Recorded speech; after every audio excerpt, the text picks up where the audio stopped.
Darwin's hypothesis.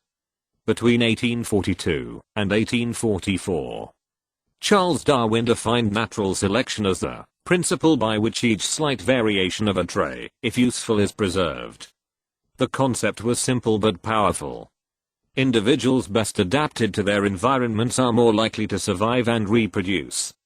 Darwin's ideas were inspired by the observations that he had made on the voyage of the Beagle. A population increases exponentially, whereas the food supply grows only arithmetically. Thus inevitable limitations of resources would have demographic implications, leading to a struggle for existence, in which only the fittest would survive. I wonder why these creatures no longer exist. Perhaps the ark was too small to allow them entry and they perished in the flood. What is there to laugh at? Oh, nothing. Nothing. Do you mock me or the Bible? Oh, neither.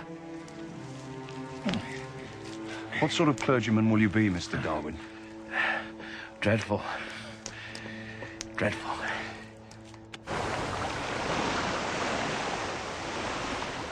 And God said, let the waters bring forth abundantly the moving creature that hath life, and fowl that may fly above the earth in the open firmament of heaven. And God created great whales, and every living creature that moveth, Hello. which the waters brought forth. What are you doing here? after their kind. Why such beauty when no one can see? And every winged fowl after his kind. You can't have been blown here. And God saw that it was good.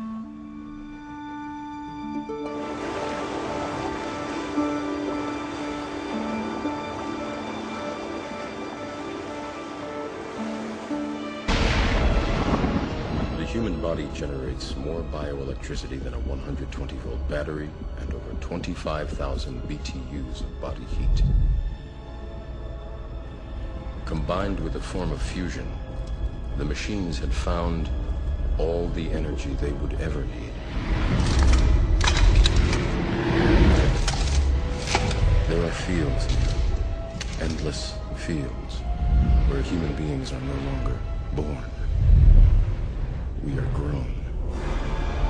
Here we go.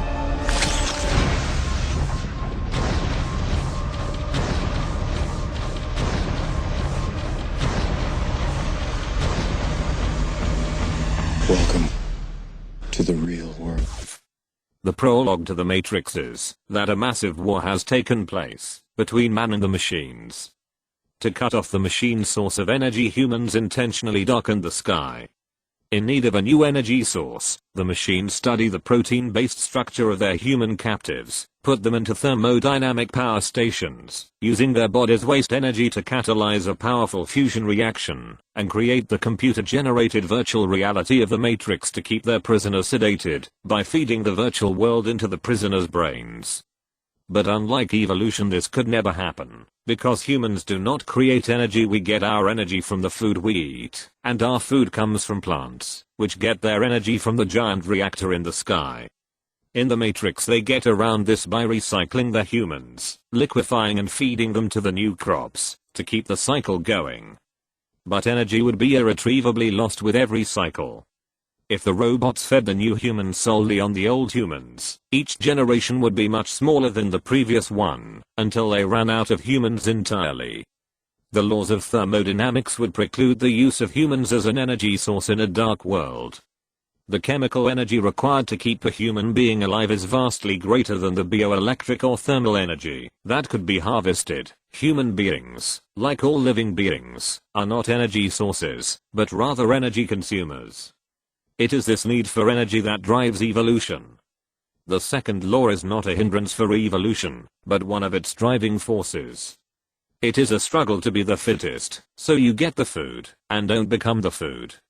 Humans constantly rebuild what is worn out by nature. This requires energy and oxygen. This is the reason you eat, and the reason you breathe. Out with the old, in with the new. Each day you get several billion new copies of immune cells, skin and gut cells. In fact, your skin has resurfaced in its entirety monthly. Stop the cell from making new proteins and refurbishing its outer membrane, and you'll kill it. A cell is like a car whose engine need constant repair. It takes energy to keep 75 trillion engines running.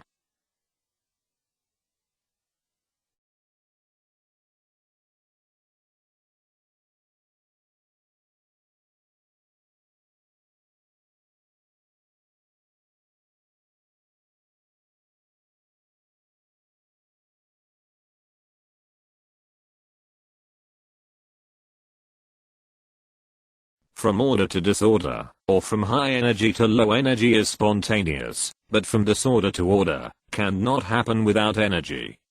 The delta G for a downhill reaction is negative. Reactions going uphill have a delta G that is greater than 0. But when coupled with reactions with a large negative value, the overall reaction becomes negative. That means it becomes spontaneous. So the uphill reaction is not spontaneous, it requires energy. ATP is a molecule with energy. So a reaction of 100 kilocalories coupled with a negative 180 kilocalories gives a reaction with -80. That means it is spontaneous. A chemical reaction that increases the entropy of the universe is coupled to one that decreases it. The favorable chemical reaction turns the chemical ATP into AMP. This reaction is represented by the falling weight. It is attached by a rope to the unfavorable reaction. The rope and pullers represent the enzyme.